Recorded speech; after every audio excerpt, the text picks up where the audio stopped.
everybody. Happy Friday. This is a Facebook Friday takeover by the Plant Strong coaching team. My name is Amy Ann Mackey, and I'm here today with John Fitzgerald. We together are the Plant Strong coaching team here, giving Rip the day off on this fine Friday. Hi, John. Where are you joining us from today? Hey, Amy, how you doing? Great to be here. So excited for this. I am in Chicago, Illinois, actually Carroll Stream, if you want to be specific, and it's freezing cold. So I'm sure it's cold a lot of other places, but I'm normally out of Cleveland, so it's not much warmer there. So I'm used to it by now. Well, it's a kind of cloudy, typical winter day here in Seattle, but we are going to get to it today talking about habit change, how to form new habits, why habits are important, and, well, how we can make them a little bit better and easier along the path. Absolutely. Nothing gets my juices flowing like talking about plant strong foods and habits. So, one of the things that's great for having this talk at this time of year is because Happy New Year to Dottie. Absolutely. And I'm sure Dottie and other people made New Year's resolutions. And we know that by January 31st, 77% of you have stopped them. So what better time to talk about habits and making them stick than January 20th, giving you guys still 2 weeks to not be part of that statistic. That's so true. I mean, just think about it. The first week of January, we always know that the gyms are going to be packed with people. There's not going to be any kale available at the grocery store because everybody bought it all. And by right around now, the 20th, 21st, you start to be able to find that treadmill and the kale becomes available once again. We know that everybody really loves to hit habits hard at the beginning of the new year, taking on those resolutions that you plotted and planned throughout the month of December, thinking about how you can make changes that are really going to last for you in the new year. But one of the things that we generally don't do beyond setting the resolution is that we don't usually set about changing the way we actually approach doing anything new, or even old things that we normally do. We don't usually change the path that gets us there. That's mainly habits. Yeah, and you're right, Amy. And let's think about it, right? Back in the day, I'm sure, and some people still to this day, I'm saying back in the day for you and I, when do people develop their New Year's resolution? Probably about 11:59 on the 31st of December, right? And not only that, but they don't give it any thought, don't do any planning. It's just what pops into their head. And 9 times out of 10, it's one they've picked before, right? Lose weight, eat healthier, exercise more, all those ones that we all do. And the tough part is yes, it all comes down to setting habits, but you and I have talked about this before, right? Mindset is really the umbrella that underneath habits that can start to be set. And so I wanted, us to spend a little time right off the bat talking about mindset, only because I really think that it's one thing to be able to create habits, but you and I have talked before, if you don't change your mindset, chances are those habits aren't going to stick. Well, that's right. Like we talked about going to the gym. If you think about it this way, okay, so it's January. I made this resolution. This is what I said I was going to do. I'm going to do the daily yoga, right? Like we saw someone here in the group doing, or you're going to go to the gym. You're going to start running. You're going to start training for that 5K, whatever it is that you had planned to do. But gosh, when you think about it, you're packing your gym bag. You're going, okay, I'm going to go. It's cold out, but I'm going to go. When you set about changing your mindset and how you actually view the things that you get to do, not necessarily the things you have to do, just that little switch of changing it from have to get to can really be a huge motivator to actually getting out the door, showing up at the gym, and getting the things accomplished that you'd really like to do. Yeah, and changing your mindset is, it may sound overwhelming, but it's really not that hard. So there's 2 real types of mindset. There's a fixed mindset and there's a growth mindset. And there's a whole spectrum that runs between fixed and growth ends of those spectrum. And so I want you to think about from the standpoint of you're not just one mindset all the time, every day, in every situation. Your mindset changes, right? Your mindset changes when you are in different situations, whether it's the people you're with, you're at work, you're at home, you're with your kids, you're with family, you're with friends, whatever it is. And let me give you an example, right? Fixed mindset is someone that says, I don't like challenges, or, you know what, I've tried this before and I failed and I'm just going to fail again. Or I guess I'm just going to quit, right? I can't do this. It's too hard. That's the fixed mindset. On the other end of the spectrum is a growth mindset. The growth mindset person is more resilient. I love a good challenge. I love hurdles. You know what? I'm trying to get healthy. I'm trying to eat more healthy. But as someone said in the comments a second ago, there's still all that junk food in my house. And I can't get over that. I can't get it out of my house. Guess what? The person with the growth mindset says, I'm going to figure out a way to either get it out of the house. And if I'm not the only person eating this way, guess what? I'm going to figure out a way to make my area or my pantry shelf safe, so I know that that's where I go to. So the whole idea of changing your mindset is not like making a whole life change. It's simply starting to view things differently, look at situations differently, look at obstacles in a different way. I love that, John, because truly we are our own worst enemy when it comes to those kinds of things. We are the ones who create the excuses that keep us from achieving our goals. And some of that can really be mired down in that mindset of, I don't want to, this is hard. It's just, I can't, there's too many things going on. I'm too busy. All of those excuses that we plug in to the goals that we want to achieve that keeps us from getting there can really start with just changing the way that you think about things. If you can simply say, you know what, this is my year.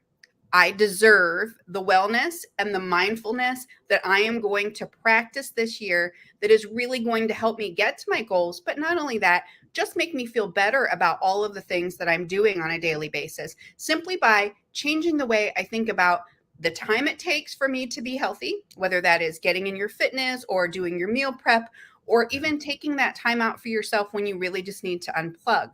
All of the things that go into mindfulness and mindset that can really push to the forefront plant strong eating or your fitness goals or even better sleep hygiene at night.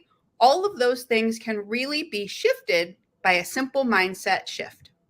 Yeah, and listen, it doesn't have to be a major shift. It can be something small, something simple, like you're saying, Amy. And so I think the key is don't use excuses. Don't let the excuses that you've used in the past stop you from getting better in the future. And I think that's the one thing we see in the coaching program a lot of times is people have tried this before. They've tried to do it on their own. And, with the community that we have of everyone that's in the group and with you and I having the weekly calls, it's a great touch point for people to realize that, you know what, this is hard, but I can do this. I can do this. I am not going to fail this time. I'm putting myself first. I'm using this as my year. 2023 is it. I'm going to do it this year. And I think, like you said, Amy, self-care, right? Taking care of yourself first. Someone just put in on the comment, they're trying to get their husband to eat plant-based and eat more healthy. That's great. Dottie. Yeah, Dottie. That's perfect. But Dottie's got to be healthy to be able to do that, right? What do they say on the airplanes, right? Put the mask on yourself before trying to help others. Same thing here. Get your mindset. Don't worry about bringing everyone along right now, right? Think about what you can do for you, how you can change, what you can do differently. And the first thing you have to do, right, Amy, is look at situations differently and approach things differently. Because if you don't make that simple change of a positive mindset going in, or at least being ready to handle a situation, you're going to struggle. Well, that's just it. And sometimes it's such a subtle shift in the way that you speak about things to yourself and to others. For example, Dottie, if you are in your kitchen and you are making an amazing salad, instead of presenting it to your husband and saying, I just made this amazing oil-free, dairy-free, meat-free, gluten-free, sodium-free salad, and you're going to love it, you should try it. Maybe try a different tactic. Maybe instead say, oh my gosh, I saw this recipe. With a little bit of modification, I made it even better. It tastes absolutely amazing. Here, have a bite, try this. As opposed to giving the rundown of all the things that's not in there, maybe highlight one of the herbs or spices that you put in there or one of the fresh ingredients that you added. It's just a simple shift from this is something that is very different to, wow, this is really amazing. You should try it. Just take a bite. There are so many different things that I think in the effort to try and show what it is we're doing or how this is different, sometimes we can create a bigger chasm than is necessary to get to that place. So in the way that you're talking about the foods that you're eating, about the way that you're presenting things, just that subtle shift of, wow, look how colorful this is, as opposed to, oh my gosh, nobody's going to like it because there's no cheese on top, right? There are so many different ways that you can just shift the way that you discuss things. There are simple ways that you can even think about just for yourself. Like this salad is really super colorful. I love adding different ingredients to make the different colors in here. It makes it visually appealing to me. It looks like something that one of my coworkers might want to try because it's super colorful and amazing. Now, that's a whole other way than saying, "Oh, what are you eating there, Dottie? Oh, that looks interesting. Yeah, I'm not really. Oh, it's vegan. Oh, okay. Well, oh, it's oil free too. Oh, geez, I don't know if I'd like that." There are just so many different ways that we can present information to people. We love to put positive spins on things, and we also love to look at the bright side because ultimately, what you're eating is good for you. What you're eating is helping you. What you're eating is part of your goals, the things that you set about to do. But ultimately, it should just be pleasing to you. And so when you're talking about what's on your plate, it can really resonate with people around you if they hear you discussing that. So make sure you're always putting that positive spin on things instead of highlighting the things that are not in the dish. Amy, I don't know if you saw me, but I was kind of chuckling most of the time you were talking because one of the things that when we do our week-long retreats, one of the first things that Rip tells people is, listen, you're going to be getting a lot of great information and eating a lot of delicious food.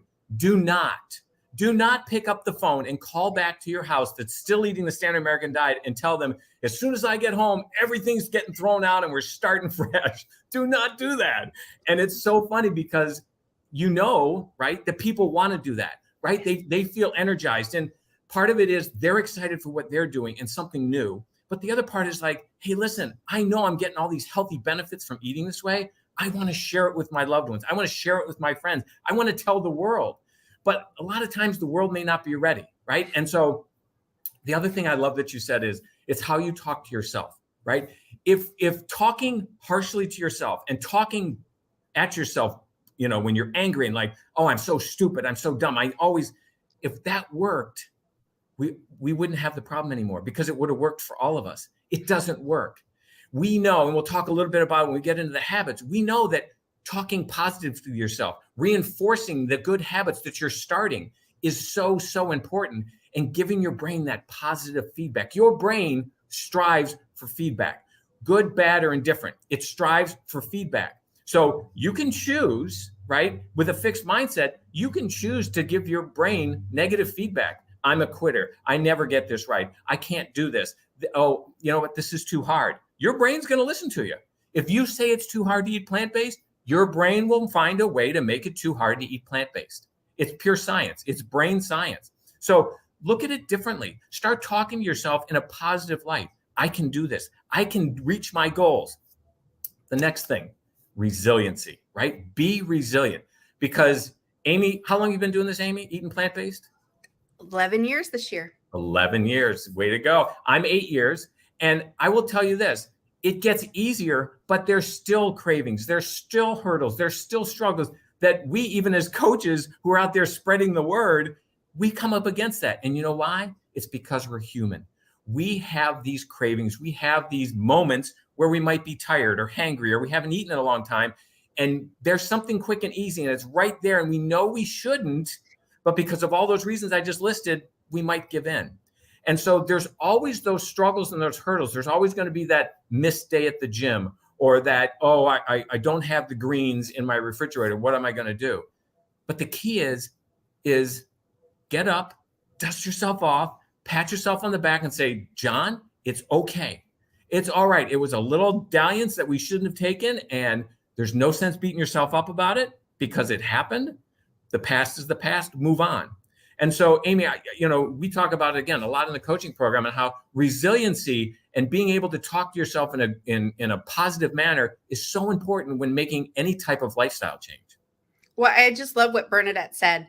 I love thinking about this lifestyle and everything it encompasses, not just the food, as an adventure. Because there are all kinds of ways that you can think about this. You could think about it as being, a diet, which is not something that we like to use that word. This is more of a lifestyle. This is something that we're going to do for the long haul.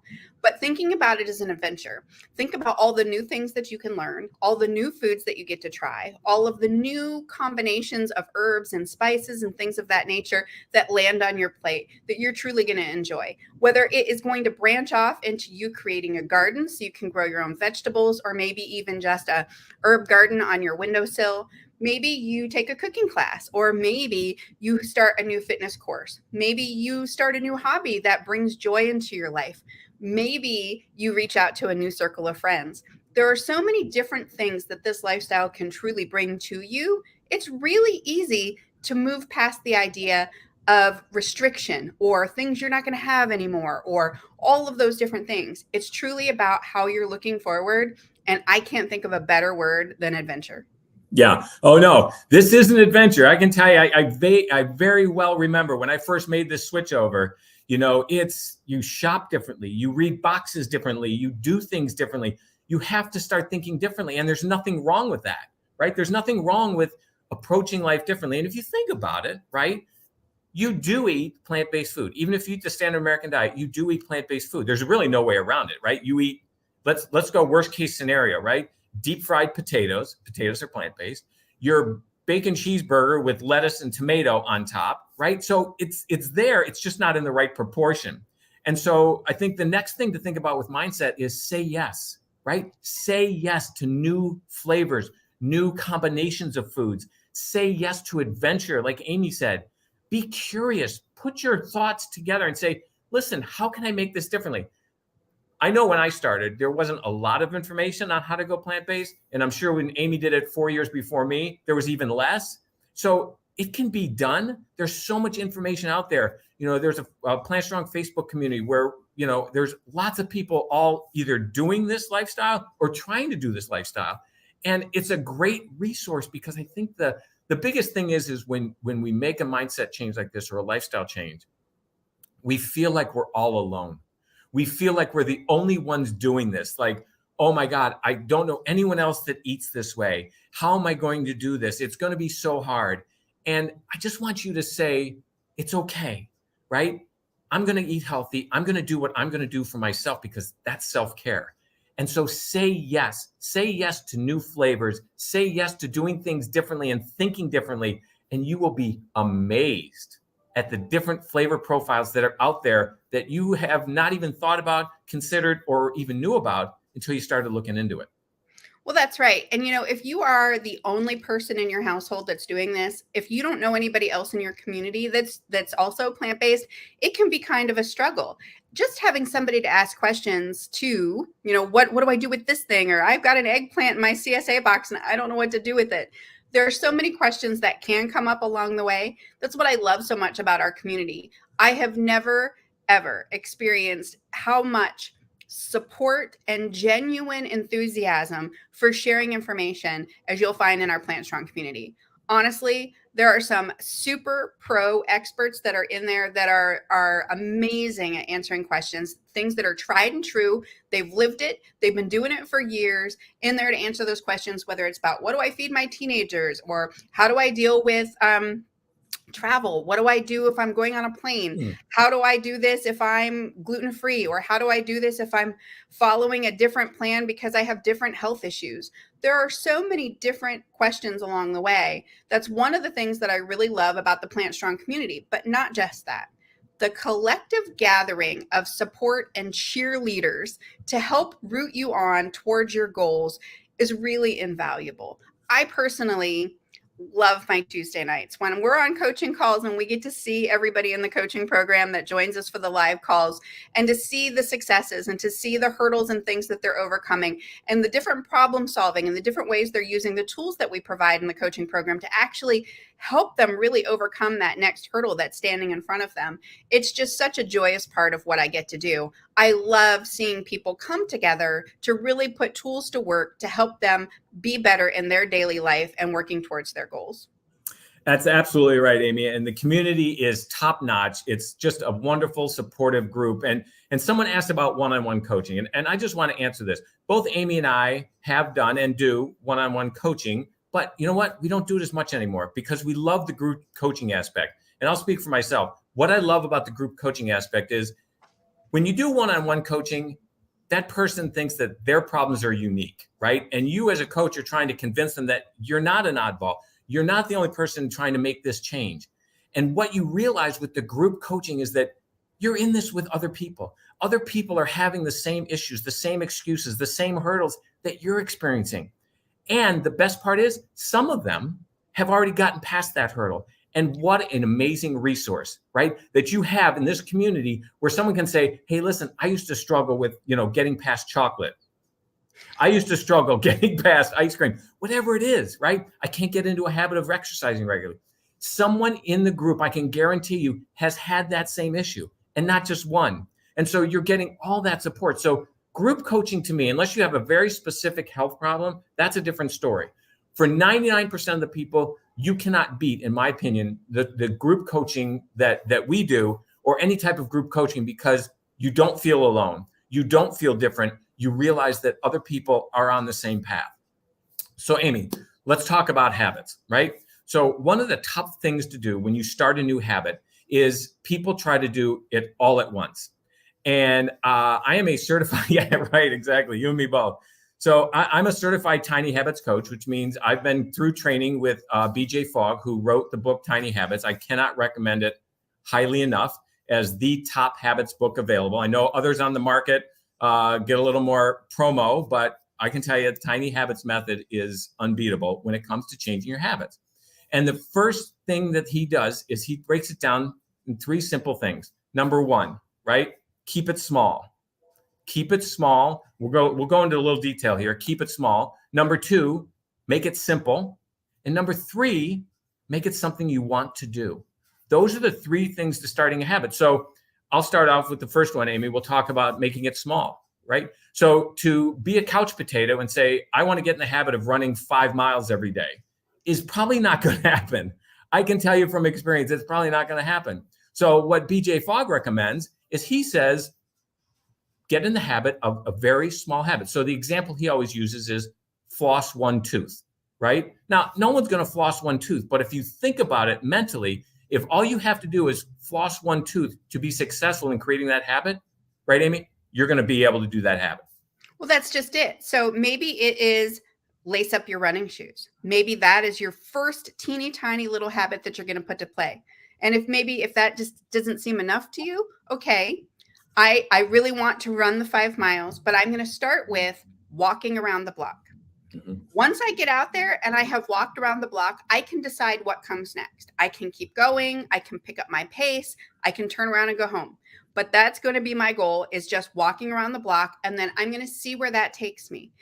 Don't jump in with 2 feet saying, I'm doing a marathon in 3 months.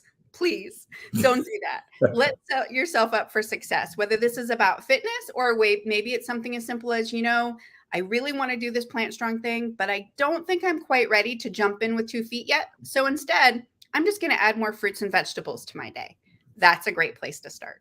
Yeah, exactly. So if you keep it small and you make it easy to do, like Amy said, right? Walk around the block. Most of us can walk around the block. Most of us can, if our goal is eventually, right, to eat 6 servings of greens every day, start with 1. If you're not eating any right now, right? Don't try and do 6. What happens is we get overwhelmed, right? Our brain gets overwhelmed. It's like, oh my God, I'm not eating any greens yet in a day. And now all of a sudden I'm going to eat 6 servings. How the heck am I going to do that? And yes, I've heard Dr. Esselstyn say 1 for breakfast, 1 between lunch and breakfast, 1 at lunch, 1, and then nothing more than he loves his greens after dinner. So yes, that's all possible, but don't try and do all 6 the day after you've spent the last, 20 years of your life not eating any greens, right? So that's it. So small, keep it simple. And the last is make it something you want to do. We talk about this all the time. Getting into an exercise habit is great, right? So let's say you want to exercise more and you have access to a gym that's got a treadmill, a rowing machine, the elliptical and the bikes and all that. If you don't like rowing, don't start a habit on the rowing machine. It just doesn't make, if you think about it logically, it doesn't make any sense. And maybe you did it because that was the machine that was open, but that's not the way to start a habit, right? I mean, you've got to give your brain something you like to do, because if you like to do it, when you're starting something new and different, whether it's the food you're eating or the exercise that you're doing, it's a lot easier to do something you like to do rather than forcing yourself to do something you have to do. It's so true. That's actually how I ended up on the rowing machine, because I had gone to get on the treadmill. I hadn't really rowed before. I was just going to my gym in my building so I could get on the treadmill. I got there, all 3 treadmills were full. Okay, great. I came this close to turning around and going back to my apartment because the treadmill wasn't available. But I was determined I was going to stick to my no matter what habit. I was going to do it every day, no matter what. And I was going to get on something and do something. I actually ended up falling madly, deeply in love with rowing. But it was only my mindset that I'm going to get this done today that got me to the rowing machine. I could have just gone home. So you never know what you're going to like, what you're going to try, but you do generally know what you really don't like. Don't start out on that foot. If fitness just feels weird to you, if you hate going to the gym, start simple, start in your house, because if you don't have to go to the gym, you have just removed one hurdle from your day, right? How many of us say, oh, I'm going to the gym today? But it's raining, it's cold. There's traffic. Oh, I'm late. I shouldn't, never mind. I just won't do it. But if you start here at home, there are tons and tons of videos on YouTube. There are tons of fitness things that you can find online. If you've got a phone, chances are you've got some sort of fitness app that you could put on there. You can do something in your house without leaving. And I'm going to take the technology one step backwards, even better. Turn on the radios, turn on the stereo, turn on your alarm clock radio, turn on music on your phone, wherever you get your music from, and just have a dance party. Start there, work up a sweat, get that in. Dancing, if it's your thing, if you like music, that is a great form of exercise to get your blood pumping, get some movement in, all without leaving the house, even if you're in your pajamas. Dancing in our pajamas. There you go. I mean, you're giving away all the team secrets. Keep it simple. Yeah. So those are the three things. And here's the biggest part. And BJ Fogg will tell you this, and we're going to wrap it up with this. This is the biggest part, is after you do the habit, no matter if you did it once, whether you do it every day, you need to celebrate. Celebrate the fact that you did the habit. Better yet, right? Better yet, celebrate the fact, A, you remembered to do the habit, B, that you did the habit, and C, that you remember to do it again. That positive feedback, going back to what we said at the beginning of the call with mindset, your brain will take that positive feedback and say, I want to do this habit again. I want to do what we just did, going for that walk, lacing up our shoes, eating that servings of green. I don't care how small it is. I don't care how small that habit is. Flossing one tooth. Celebrate that new habit. And by celebrate, Amy, let's give them some examples, right? I'll start. Yep, there you go. Dance, like Amy just said. Give yourself a high five, just a Yahoo. Raise your hand. And if that seems weird or odd to you, and when we talk about this in the coaching program, everyone's like, well, that seems weird. How am I going to do that? Listen, you can do it to yourself, right? Think about it. I want you to think this is my favorite example because I can so relate to this. The garbage can's on the other side of your office. You crumple up a piece of paper and you shoot. It goes in the basket. What most of us just don't go. We go, yeah, and we're throwing up twos or threes, whatever, how far the wastebasket is, right? We're getting really excited. That's celebrating. So the next time, I mean, that's not really a habit, but I mean, that gives you an idea of what celebrating is. And celebrating could be as simple as saying in your head, right? So if you do a habit in public, you don't have to do the dance if you're embarrassed to do that. You can just say in your head, nice job, John. Or you can think of your baby smiling face, your grandchild's smiling face. That's enough of a positive feedback loop to give your brain the impression that we're going to do this again, right?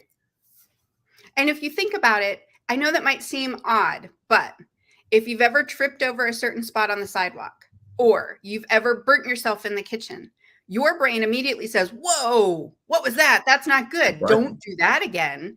When you walk past that spot on the sidewalk, you're probably going to look. You're going to pay attention when you get close to that. Why? Because your brain learned, not good. That wasn't good. That was embarrassing. I fell. I hurt my knee. Not good.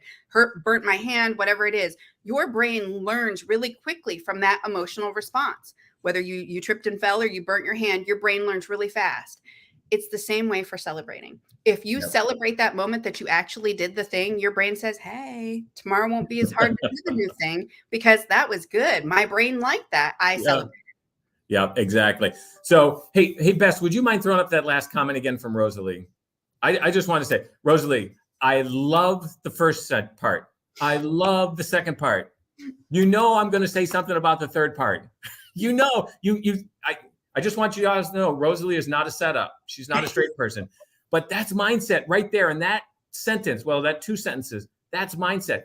Her first sentence, great growth mindset. That second sentence, we can work on that. How about I don't enjoy? And then get to the point where it's like, I don't mind cooking, right? Don't use the excuse of hating cooking, right? We may not like cooking. Cooking may be a lot of work, but guess what? There's a lot of things in life that are hard. And just because it's hard doesn't mean we have to hate it, or doesn't mean that we don't want to do it. Well, it doesn't mean we don't want to do it, but it doesn't mean we can't do it, right? So don't let the thinking of it's too hard, or I don't like it, or I just can't do it. Don't let that stop you from making the changes that Amy and I have been talking about for today. All right. So Amy, go ahead. Hold on. And just to touch on that, I'm going to take it one step further. I don't like cleaning up the mess. Yeah, I right? love to eat the food. I have to cook it to get there, but I don't like to clean up the mess. So I figured out that for me, building bowls works better than making recipes, because one bowl required, not a lot of cleaning up, which means I get to eat the food, enjoy it without having all the mess of 16 pans and all of the things. I problem solved my way to get there. Without bowl building, I don't know that I'd be able to do this, because I've made it simple, so it works for me. Amy, we've been doing this coaching program together for 4 years now. I'm going to tell you that I'm traveling, like I said earlier in the call, I'm in Chicago. I used an Amy's kitchen hack here in Chicago. Let me tell you what I did. Amy, you're going to be so proud of me. So I went to the grocery store when I first got here. Well, I knew I had a refrigerator in my hotel room. Bought the clamshell of the spinach, bought some carrots, some broccoli, used that as my bowl. Oh my God, squeezed a little lemon juice on it. I mean, no cleanup, no mess. Boom, I'm done. How simple is that? Right? Marley, I love that. Adding canned chickpeas. Yeah, I could have done that too. It was just one of those things that was like, wait, I don't have to think about what I'm going to do. Amy told me what to do. Amy gave me a kitchen hack. The 5-ounce bucket of greens that you get at the grocery store when you're traveling, just take the lid off, or just open the lid, load on your toppings. And here's another hack. If you're at the grocery store and you really want to add a lot of stuff to your salad, buy the box of greens and then go to the salad bar if they have one. Just put the toppings in a little box. And then you can add those on top of your box of greens. Oh, I'm loaded with these travel hacks. I love this stuff. Plus, we have our resident expert on travel, Karen Drexler, for all the flight tips for what to take, how to get things through TSA, all of that. There are 1,000 excuses that you can use not to do this. We have 4,000 ways to make it easy. Exactly. So listen, the coaching program is available. We start a new session starting this Tuesday. What's that? The 24th. Yes, the 24th, 8 p.m. Eastern time is the live coaching call. So Bess will put up how you can reach out and join the group. Join it now. It's a group coaching, right? It's group coaching. You've got the private community that's just people that are involved with the Trailblazer coaching program. We've got a PDF booklet full of exercises and things that you can use. Amy's kitchen hacks, videos, all of that's available.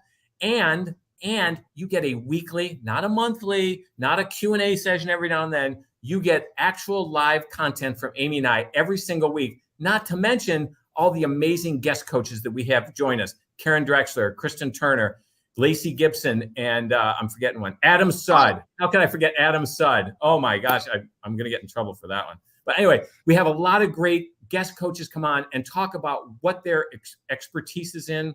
And we cover everything from how to eat this way, what to eat, exercise, the mental, the mindfulness side of it. And especially we spend a lot of time, like we did today, talking about mindset, habits, and identity, which we don't have time for today. But all these things are covered in the coaching program. So please take a look at the website, look at the link that Bess put up, and please at least give it some thought. At least, Amy, I'm going to bring it full circle, at least give it some growth mindset thought process and say, I think I can do this. I think I want to do this. I'm going to take a look into it. Be open to something new. That's what this is about. Plus, we have a whole bunch of fun. Just going to put that out there. So we've been doing the coaching program for 4 years now. We have a whole lot of fun. We brainstorm ideas together. We come up with so many tips, tricks, hacks, things to make this simple. Whether you're in a house divided or your whole family's doing this, we have all kinds of information and ideas for that. But I also think that it's just really nice to have a place where we can touch base about the things that we're doing with like-minded community and people who are striving towards the similar goals that we are. I love being part of our community, and I love seeing so many people have successes with this, but I also just love to see what they're having for dinner. When people share what meals they're having, you don't know what meal you're making today might be somebody's new favorite thing next week. And so there's so much inspiration and ideas centered around all of that. But ultimately, it really does come back to being a positive, mindful community that is really about moving forward and getting our best out of life. Yeah. So if you have any questions about the coaching program or about any other thing that we've talked about today, you can either hit us up at coaching@plantstrong.com or post a question here in the in this event, and we can answer questions later. Once we're done being live, we'll come back through and make sure we touch on anything that you've asked that didn't get answered today. We love that you were here with us today on this fine Friday, and we hope that you set forth with your best plant strong foot forward this weekend out in the world. Amy, this has been so much fun. I loved it. And you know what? The best part is I get to spend every Tuesday evening with you doing the coaching call. I look at this as bonus Amy time for the week. So thank you so much. This has been great. Well, safe travels from Chicago. Thank we will you. see you all next time in the Plant Strong community. Thanks for joining us, everybody.